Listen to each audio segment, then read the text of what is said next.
ఈరోజు మనం ప్రార్థనాపరుడైనటువంటి ఎజ్రా అనే అంశాన్ని మనం చూద్దాం. ప్రాథమిక బైబిల్ సత్యములు 2022 240వ పేజీలో అయ్యగారు ప్రార్థనాపరుడైన ఎజ్రా అనే అంశాన్ని వ్రాశారు. ఈరోజు ఎజ్రా జీవితంలో జరిగినటువంటి విషయాలను మనం నేర్చుకుందాం. ఏ విధంగా వాళ్ళు ప్రార్థనాపూర్వకంగా ముందుకు వెళ్ళారు, ఏ విధంగా ప్రార్థన ద్వారా విజయాన్ని సాధించారు అనే విషయాలు ఈరోజు మనం నేర్చుకోవడానికి ప్రయత్నం చేద్దాం. మన యొక్క పరిశుద్ధ గ్రంథములో నుండి ఎజ్రా గ్రంథము 1వ అధ్యాయము 4 వచనములను చదువుకుందాం. ఎజ్రా గ్రంథము 1వ అధ్యాయము 4 వచనములు. పారసీక దేశపు రాజైన కోరేషు ఏలుబడిలో 1వ సంవత్సరమందు ఇర్మియా ద్వారా పలుకబడిన తన వాక్యమును నెరవేర్చుటకై యెహోవా పారసీక దేశపు రాజైన కోరేషు మనసును ప్రేరేపింపగా అతడు తన రాజ్యమంతటా చాటింపు వేయించి వ్రాత మూలముగా ఇట్లు ప్రకటన చేయించెను. పారసీక దేశపు రాజైన కోరేషు ఆజ్ఞాపించినదేమనగా, ఆకాశమందలి దేవుడైన యెహోవా లోకమందున్న సకల జనములను నా వశము చేసి యోధా దేశమందున్న యెరూషలేములో తనకు మందిరమును కట్టించుమని నాకు ఆజ్ఞ ఇచ్చి ఉన్నాడు. కావున మీలో ఎవరు ఆయన జనులై ఉన్నారో వారు యోధా దేశమందున్న యెరూషలేమునకు బయలుదేరి యెరూషలేములోని దేవుని మందిరమును అనగా ఇశ్రాయేలీయుల దేవుడైన యెహోవా మందిరమును కట్టవలెను. వారి దేవుడు వారికి తోడయుండునుగాక. మరియు యెరూషలేములో నుండి దేవుని మందిరమును కట్టించుటకై స్వేచ్ఛార్పణను గాక ఆయా స్థలములలోని వారు తమ యొద్ద నివసించు వారికి వెండి బంగారములను వస్తువులను పశువులను ఇచ్చి సహాయము చేయవలనని ఆజ్ఞాపించెను. దేవుడు తన పరిశుద్ధ వాక్యమును దీవించునుగాక. తల్ల ఉంచుదాం, ప్రార్థన చేసుకుని దేవుని వాక్యాన్ని ధ్యానించుకుందాం. ప్రార్థన. మహాపరిశుద్ధుడు అయిన మా దేవ, కృపగల తండ్రి, నీకు స్తోత్రాలు. నీ మాటలు ఎంతో లోతైన అర్థం కలిగినటువంటి మాటలు. వాటిని గ్రహించుట మా జ్ఞానమునకు తండ్రి సరికాదు. తండ్రి, నీవే నీ మాటలను మాకు తెలియపరచాలి. తండ్రి, నీవే నీ మాటల యొక్క అర్థాన్ని మాకు బోధించాలి. తండ్రి, మాకు నీ వాక్యములో నుండి ఈరోజు ఈ సందేశము ద్వారా మాతో మాట్లాడి తండ్రి, నీ చిత్తానుసారముగా మమ్మల్ని నడిపించమని ప్రార్థన చేస్తూ ఉన్నాం. తండ్రి, మీరు మాట్లాడుతూ ఉన్నప్పుడు వినగలిగే చెవులను, గ్రహించగలిగే హృదయాన్ని మాకు ఇచ్చి తండ్రి, ఆ ప్రకారం జీవించుటకు కృప చూపించమని, మాతో సూటిగా మాట్లాడమని యేసు క్రీస్తు మహాపరిశుద్ధ నామమున అడిగి వేడుకుని ప్రార్థన చేస్తున్నాం పరమ తండ్రి, ఆమేన్. ఇక్కడ మనం చూస్తే దేవుని యొక్క వాగ్దానాన్ని దేవుడు నెరవేర్చుకోవడం మనం చూస్తాం. మొట్టమొదటిగా దేవుడు తన యొక్క ప్రవక్త అయినటువంటి యెర్మియా ద్వారా ముందుగానే ఇశ్రాయేలీయులు వారు చేసినటువంటి పాపం మూలంగా 70 సంవత్సరాలు వారు చెరలో ఉంటారని ముందుగానే సెలవిచ్చాడు. ఎప్పుడైతే ఈ సమయం పూర్తయిందో దేవుడు తన యొక్క వాగ్దానాన్ని నెరవేర్చుకోవడానికి ఒక రాజును లేవనెత్తుకున్నాడు. ఆయన పేరే కోరేషు అనేటటువంటి వ్యక్తి. ఈయన పారసీక రాజు అని దేవుని వాక్యంలో మనం చూస్తూ ఉన్నాం. ఈ రాజును దేవుడు ప్రేరేపించినప్పుడు రాజే స్వయంగా చాటింపు వేయించి చెబుతున్నటువంటి గొప్ప మాటలను మనం మొదటి 4 వచనాల్లో చదువుకున్నాం. యూదులు తమ స్వదేశానికి వెళ్ళి దేవుని మందిరాన్ని కట్టించమని రాజు స్వయంగా ఆజ్ఞాపించిన గొప్ప సందర్భం ఇది. ఈ సందర్భాన్ని నుండి మనం నేర్చుకోవాల్సినటువంటి విషయం ఏమిటి అని మనం ఆలోచన చేస్తే, చాలాసార్లు మనం వాగ్దానాల కోసం కనిపెట్టడంలో నీరసించిపోతూ ఉంటాం కదండి. దేవుడిచ్చినటువంటి వాగ్దానాన్ని కనిపెట్టలేకపోతూ ఉంటాం. అబ్రహామును మనం చూస్తే, అబ్రహాము తన యొక్క జీవితంలో ఎన్నో సంవత్సరాలు దేవుడిచ్చినటువంటి వాగ్దానం కోసం కనిపెట్టాడు అని దైవ గ్రంథం చెప్తుంది. సుమారు 25 సంవత్సరాలు అబ్రహాము దేవుడిచ్చినటువంటి వాగ్దానం కొరకు ఎదురు చూశాడని దైవ గ్రంథంలో మనం తెలుసుకుంటాం. కాబట్టి దేనికైనా సరే దేవుడు నిర్ణయించినటువంటి ఒక సమయం ఉంటుంది. ప్రసంగి అంటాడు కదా, ప్రతిదానికి సమయము కలదు అంటాడు. అంటే ప్రతిదానికి కూడా దేవుడు ఒక సమయాన్ని నిర్ణయిస్తాడు.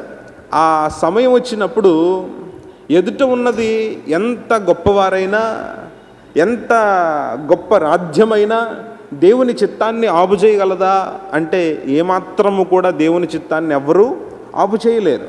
అందుకే మనం దేవునికి నేరుగా ప్రార్థన చేయాలి. ప్రభువా, నీ చిత్తాన్ని మా జీవితంలో నెరవేర్చు అని దేవుని సన్నిధిలో ప్రార్థన చేసుకోవాలి. సాక్షాత్తు లోకరక్షకుడైనటువంటి యేసుక్రీస్తు ప్రభుల వారే ఈ లోకానికి వచ్చినప్పుడు సిలువలో ఆయన వేలాడుతూ ఉన్న ఆ సమయంలో, తండ్రి నీ చిత్తము నా యందు సిద్ధించునుగాక అన్నారు ప్రభువు. కాబట్టి ఈ రోజున మనం ఎందుకు ఆ మాటను మన జీవితాల్లో చెప్పలేకపోతున్నాం? నీ చిత్తమే నా జీవితంలో జరగాలి అని ఎందుకు దేవుని యొక్క సన్నిధిలో ప్రార్థన చేయలేకపోతున్నాం? ఓకే, మనం దేవుని యొక్క చిత్తం నెరవేరాలని ప్రార్థన చేయడం లేదు. మరి దేవుని యొక్క చిత్తాన్ని మీరి మనం ఏదన్నా సాధించగలమా అంటే అది ఎట్టి పరిస్థితుల్లోనూ సాధ్యం కాదు.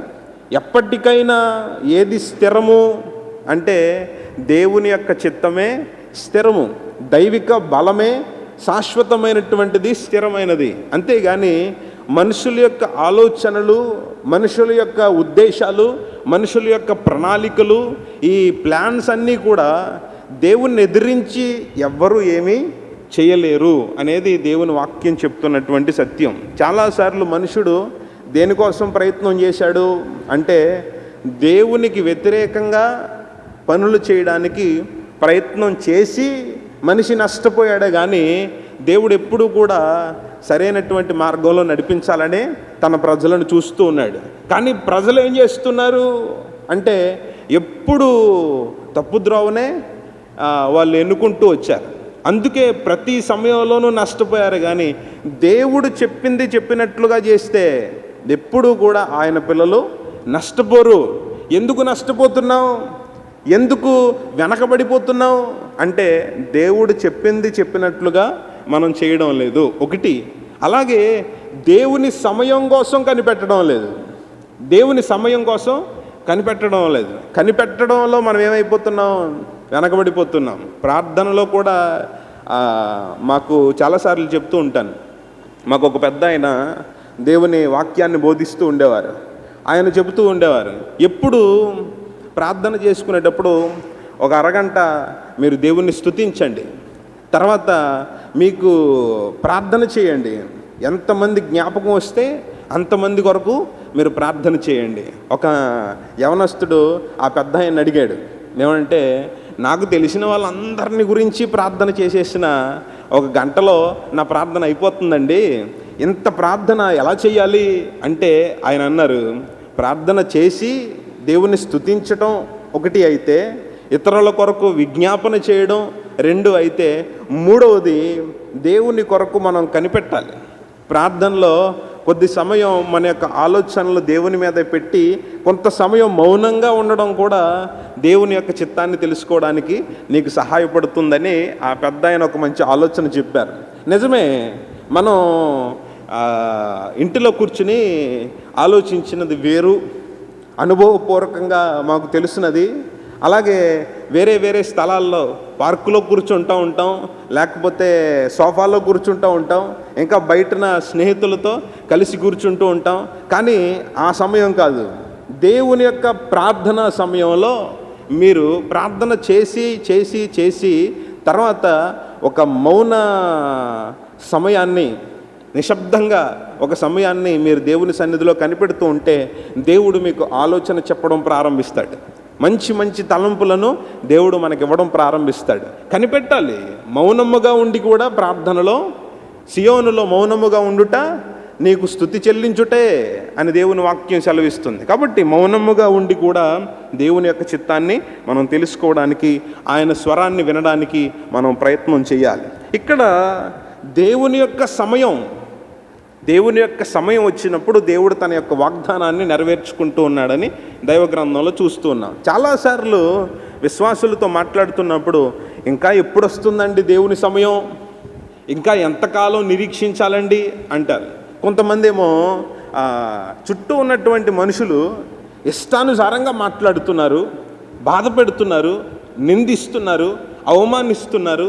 ఎంతకాలం నేను భరించాలి, ఎంతకాలం నేను సహించాలి, ఎంతకాలం నేను ఓపిక పట్టాలి, దేవుడు స్పందించడా అంటే ప్రతి విశ్వాసి తెలుసుకోవాల్సిన విషయం ఏమిటంటే నిందించే వారిని నిందించనివ్వండి, హింస పెట్టేవారిని హింస పెట్టనివ్వండి. మీరు ఆ సమయంలో స్టే సైలెంట్, మీరు మౌనంగా ఉండండి. ఒక సమయం వస్తుంది, దేవుడు జోక్యం చేసుకునేటటువంటి ఒక సమయం వస్తుంది. ఆ సమయంలో మీరు నిలవబడితే అవతల వాడు మాట్లాడలేనటువంటి పరిస్థితుల్లో ఉంటాడు, నిందించలేని పరిస్థితుల్లో ఉంటాడు, మనం మాట్లాడాల్సినటువంటి అవసరత ఉండదు. అటువంటి సమయాన్ని దేవుని కొరకు కనిపెట్టే వారికి ఇస్తాడని దైవ గ్రంథంలో మనం చూస్తాం. ఇక్కడ దేవుని సమయం కొరకు మనం కనిపెట్టాలి. దేవుని సమయం వచ్చినప్పుడు దేవుడు అక్కడ తన యొక్క వాగ్దానాన్ని నెరవేర్చుకోవడం, ఆ యొక్క కోరేషు రాజును ప్రేరేపించడం మనం చూసాం. దైవ గ్రంథంలో యెరెమీయా గ్రంథము 29వ అధ్యాయము 10-11 వచనాలను చూస్తే, యెహోవా మాట సెలవిచ్చుచున్నాడు, నేను మిమ్మును గురించి తలంచిన తలంపులు నేను ఎరుగుదును, అవి సమాధానకరమైన తలంపులే కానీ కీడు కలిగించినవి కావు. దేవుడు మన గురించిన కలిగి ఉన్నటువంటి ఆలోచనలు ఎటువంటివి? సమాధానకరమైనవే, మేలును కలుగజేసేవే, మంచి చేసేవే. కాబట్టి దేవుని కొరకు మనం ఎదురు చూడడంలో ఎంత మాత్రము కూడా తప్పు లేదు. ఆయన మన గురించి కలిగి ఉన్నటువంటి తలంపులన్నీ కీడు చేసేవి కావు, మనకు మేలు చేసేవి అని దైవ గ్రంథంలో స్పష్టంగా దేవుడు వ్రాయించాడు. తర్వాత మనం చూస్తే ఇక్కడ దేవుని యొక్క సార్వభౌమ అధికారం కనబడుతోంది. మనుషుల యొక్క అధికారం కాదు, దేవుని యొక్క సర్వాధికారం ఇక్కడ కనబడుతుంది. ఒక రాజును దేవుడు తన యొక్క ఆధీనంలో నడిపిస్తూ ఉన్నాడు. అధికారమును ఇచ్చేవాడు దేవుడే, ఆ అధికారములో ఉన్నటువంటి మనుషులను ఎలా త్రిప్పాలో, ఏ విధంగా నడిపించాలో ఎరిగినటువంటి వాడు కూడా దేవుడే అని దైవ గ్రంథం చాలా స్పష్టంగా తెలియచేస్తుంది. చూడండి, సామెతల గ్రంథములో 21వ అధ్యాయములో 1వ వచనములో ఉంటుంది, రాజుల హృదయములు యెహోవా చేతిలో నీటి కాలువల వలె ఉన్నవి, ఆయన తన చిత్తానుసారముగా వాటిని త్రిప్పును అని దైవ గ్రంథం చెప్తుంది. అంటే రాజుల యొక్క హృదయాలు ఎక్కడున్నాయి? దేవుని చేతిలోనే ఉన్నాయి. ఒక రైతు పంట కాలువలో వస్తున్నటువంటి ఆ నీరును ఎలాగైతే పాడైపోకుండా పొలానికి వెళ్ళేటట్లుగా సరైనటువంటి విధానంలో మళ్ళిస్తాడో, అదే విధంగా అధికారాలు పాడైపోకుండా, ప్రజలు నష్టపోకుండా, అధికారులను కూడా తన యొక్క చిత్తానుసారంగా త్రిప్పుకునేవారు ఎవరు అని వాక్యం చెప్తుందంటే దేవుడే ఆ విధంగా వారి హృదయాలను త్రిప్పుతాడు అని దైవ గ్రంథం చెప్తుంది. అందుకే దేవుని వాక్యంలో మనం చూస్తాం, మనకు దేవుడిచ్చినటువంటి నాయకులు ఎవరైనా సరే వారు మార్పు చెందాలి, దేవుని యొక్క చిత్తానుసారంగా వారు పరిపాలన చేయాలి అని మనం ప్రార్థన చేయాలి. ఎవరి కోసం మనం ప్రార్థన చేస్తున్నాం? చాలాసార్లు నాయకుల కోసం మనం ప్రార్థన చేయడం మర్చిపోతూ ఉంటాం. మనకు దేవుడు ఏర్పాటు చేసినటువంటి అధికారులను, నాయకులను గురించి మనం ప్రార్థన చేయాలి. ప్రభువా, నీ చిత్తానుసారంగా వారి హృదయాలను త్రిప్పండి, నీ చిత్తానుసారంగా మాకు ఇచ్చిన నాయకులను నడిపించండి, తప్పు ద్రోవలో వెళ్లకుండా వారిని ఆపండి అని వారి కొరకు మనం ప్రార్థన చేయాలి. నాయకుల కోసం మనం ప్రార్థన చేయాలి. దేవుని చిత్తానుసారంగా వారు నడుచుటకు మనం ఎదురు చూడాలి. ఇక్కడ కూడా మనం చూస్తూ ఉన్నప్పుడు ఏదైనా తర్వాత మనకు కనిపిస్తున్నటువంటి విషయం ఏమిటంటే దేవుని యొక్క సమకూర్పు కనబడుతుంది. ఒక పనిని పూనుకుంటాం, దేవుని పనిని ప్రారంభిస్తాం, దానికి సొమ్ము ఎక్కడి నుంచి వస్తుంది? ఎవరిస్తారు? ఎలాగున మనం కూర్చుకోగలుగుతాం? ఇంత సొమ్ము ఎక్కడి నుంచి వస్తుంది అని ఆందోళన పడాల్సినటువంటి పని లేదు. ఎందుకంటే పని ఎవరిది? దేవునిది. దానికి కావలసిన వాటిని కూడా ఎవరు సమకూరుస్తారు? దేవుడే సమకూరుస్తాడు. ఆ మాటకు రుజువు ఇక్కడ కనపడుతోంది. ఇక్కడ చూడండి, దైవ గ్రంథంలో చూస్తే అక్కడ మనం మొదటి 4 వచనాలను చదివిన దగ్గర వారిని దేవుడు విడుదల చేయడమే కాకుండా యెరూషలేము వెళ్ళే వారికి కావలసిన వెండి, బంగారము, పశువులు, ఇతర వస్తువులు అన్నీ కూడా ఆ పొరుగువారు ఇచ్చేలాగున రాజు ఆజ్ఞాపించాడు. అంటే పనికి పిలిచినటువంటి దేవుడే దానికి కావలసినటువంటి ఆ వనరులను కూడా ఆయన సిద్ధపరిచి ఇచ్చి పంపించాడు. దేవునికి స్తోత్రం. కాబట్టి మనం కూడా ఏదైనా పని పూనుకునేటప్పుడు దేవుడు ఏమంటాడంటే, నా మీద భారం పెట్టి, నా మీద ఆనుకుని పని పూనుకుంటే నేను దాన్ని నడిపిస్తాను అని దేవుడు తన వాక్యంలో సెలవిస్తాడు. కొంతమందిని మనం చూస్తాం, ఒక పనిని ప్రారంభించాలా వద్దా, ప్రారంభించాలా వద్దా అని ఈ సందేహంలోనే ఎన్నో సంవత్సరాలు వెళ్ళిపోతూ ఉంటాయి. చివరికి ఎండ్ ఆఫ్ ద డే వాళ్ళు చెప్పేటటువంటి స్టేట్మెంట్ ఏమిటంటే, ఇక ఎన్ని సంవత్సరాల క్రితమే ఈ పనిని ప్రారంభించుంటే కొంచెం ఈ పాటికి పూర్తయిపోయి ఉండదేమో, కానీ ఆలోచిస్తూ ఉండిపోయాం, అందుకే ఈ పనిని మనం చేయలేకపోయామని కొంతమంది బాధపడుతూ ఉన్నటువంటి కొన్ని సందర్భాలు మనకు కనబడుతూ ఉంటాయి.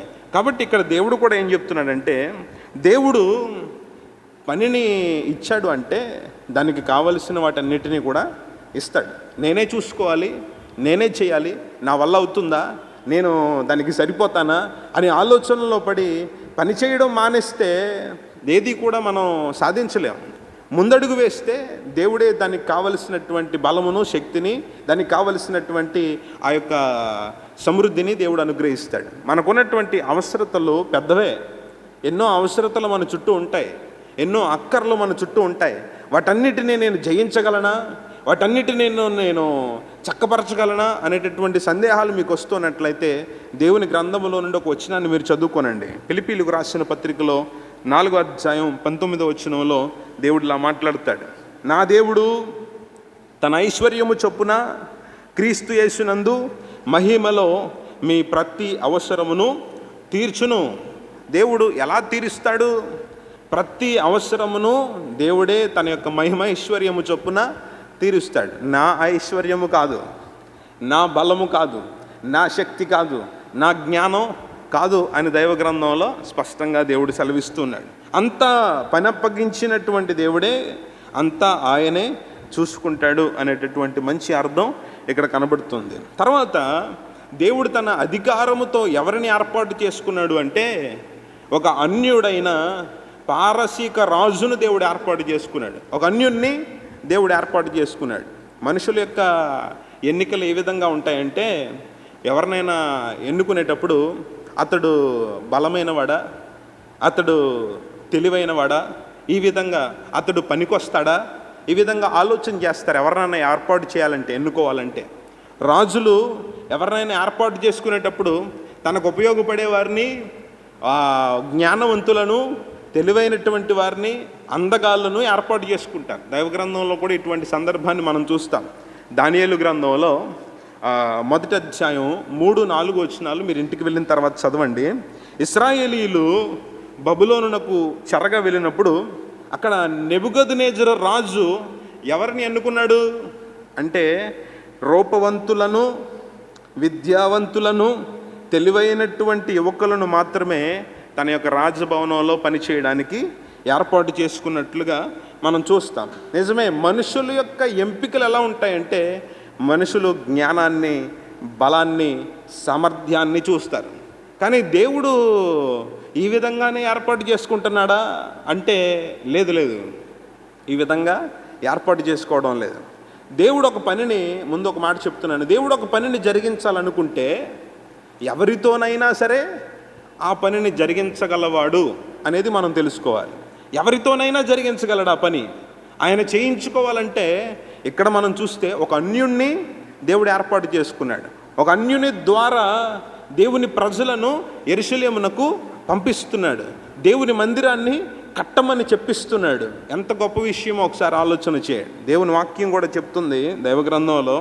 అపోస్తులుడైనటువంటి పౌలు కొరింథీయులకు రాసిన మొదటి పత్రికలో 1వ అధ్యాయము 27వ వచనములో ఇలా రాస్తాడు: లోకములో జ్ఞానులను సిగ్గుపరుచుటకు దేవుడు వెర్రి వారిని ఏర్పరుచుకొని ఉన్నాడు, బలవంతులైన వారిని సిగ్గుపరుచుటకు దేవుడు లోకములో బలహీనులైన వారిని ఏర్పరుచుకొని ఉన్నాడు. దేవుని యొక్క ఏర్పాటు ఏమిటి? బలహీనులను ఏర్పాటు చేసుకోవడం ఏమిటి? వెర్రి వారిని ఏర్పాటు చేసుకోవడం ఏమిటి కదండి. దేవుడు అందుకే చెప్తున్నాడు, జ్ఞానవంతులు తమ యొక్క జ్ఞానాన్ని బట్టి అతిశయిస్తున్నారు, బలవంతులు తమ యొక్క బలాన్ని బట్టి అతిశయిస్తున్నారు. ఈ వెర్రివాడి దగ్గర అతిశయించడానికి జ్ఞానం ఏమీ లేదు. ఈ బలహీనుడి దగ్గర అతిశయించడానికి బలమేమీ లేదు. మరి వారి ఆ బలహీనుని యొక్క బలం ఏమిటి అంటే దేవుడే ఆ బలం. ఈ వెర్రివాని యొక్క జ్ఞానం ఏమిటి అంటే దేవుడే అతని జ్ఞానం. అతిశయించేటప్పుడు ఈ వెర్రివాడు ఎవరిని బట్టి అతిశయిస్తాడు? దేవుణ్ణి బట్టి అతిశయిస్తాడు. అతిశయించాలంటే ఈ బలహీనుడు దేన్ని బట్టి అతిశయిస్తాడు? దేవుడే నా బలము అని అతిశయిస్తాడు. కాబట్టి ఈ విధంగా దేవుని ఏర్పాటులో మనం ఉండాలంటే మనం అతిశయించేది మన జ్ఞానాన్ని బట్టి కాదండి, మనకున్నటువంటి బలాన్ని బట్టి కాదండి, మనకున్నటువంటి వేరే ఇతర ఏ విషయాలను బట్టి మనం అతిశయించకూడదు. దేవుని కృపయే అనుకోవాలి, వాటిని విడిచిపెట్టేయాలి. మన యొక్క బలం ఎవరు? నిజమైనటువంటి బలము దేవుడే, నిజమైనటువంటి అండ దేవుడే, మనకున్నటువంటి జ్ఞానం దేవుడే. కాబట్టి దేవుని యొక్క ఏర్పాటు ఈ విధంగా ఉంటుంది అని దైవగ్రంథంలో చూస్తున్నాం. కాబట్టి మనం కూడా ఈ విధమైనటువంటి విధానమును నేర్చుకోవాలి. దేన్ని బట్టి కూడా అతిశయించడానికి వీల్లేదు. అతిశయించువాడు ప్రభువును బట్టే అతిశయించాలి. లోక సంబంధులు తమకున్నటువంటి సామర్థ్యాన్ని బట్టి అతిశయించారంటే తప్పేమీ లేదు. కానీ ఆత్మ సంబంధులు ఏ విధమైనటువంటి వస్తువుని బట్టి కానీ, సామర్థ్యాన్ని బట్టి కానీ, స్థితిగతులను బట్టి కానీ అతిశయించడానికి వీలు లేదు. నీవు నమ్మినటువంటి దేవుని అందే నీవు అతిశయించాలని దేవుని వాక్యం చాలా స్పష్టంగా తెలియచేస్తుంది. కాబట్టి ఇక్కడ కూడా దేవుడు తన యొక్క చిత్తాన్ని నెరవేర్చుకోవడానికి ఒక బలహీనుడిని ఏర్పరచుకున్నట్లుగా, వెర్రివాడిని ఏర్పరచుకున్నట్లుగా ఒక అన్యుడిని దేవుడు ఏర్పాటు చేసుకుని తన యొక్క చిత్తాన్ని ఆయన నెరవేర్చుకున్నాడు. దేవునికి స్తోత్రం. కాబట్టి ఈ రోజున ఇశ్రాయేలీయుల కోసం కోరేషును లేపినటువంటి దేవుడు మన యొక్క సమస్యలలో నుండి మనల్ని విడిపించడానికి ఏదో ఒక మార్గం తప్పకుండా ఆయన తెరుస్తాడు అనేది మొదటి విషయంలో మనం నేర్చుకుంటున్నాం. ఖచ్చితంగా అటువంటి గొప్ప మార్గాన్ని ఆయన తెరుస్తాడు. ఎలా తెరుస్తాడు అంటే ఏ విధంగానైనా తెరవగలిగినటువంటి సామర్థ్యం దేవునికి ఉందని దైవగ్రంథంలో చూస్తూ ఎజ్రా జీవితంలో నుండి మనం నేర్చుకుంటున్నటువంటి విషయాలు ఏమిటంటే, మొదటిది దేవుని వాగ్దానములను నెరవేర్చుకోవడానికి దేవుడు సమర్థుడు. ఆయన యొక్క వాగ్దాన్ని ఎలాగైనా సరే ఆయన నెరవేర్చుకుంటాడు.